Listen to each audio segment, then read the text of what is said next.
So what are we doing today? Well, today I wanted to work on my pre-bought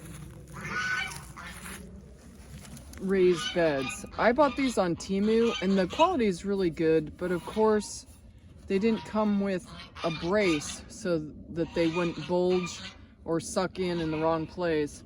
So I decided to fix that problem by taking some tubing that I had, but if you don't have like ready to go tubing, you can use some electrical conduit. And all I did was I smashed it with a hammer, and then I drilled a hole, and I kind of measured what I thought I wanted it to be against the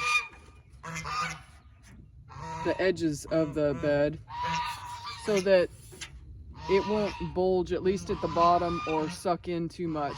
And if it does suck in a little bit more, I'll go ahead and add it at the top. This is like upside down right now. And I found that if you bend it and try to work it this way rather than that way, it's a whole lot easier. Anyway, that's what we're doing today. Bye for now.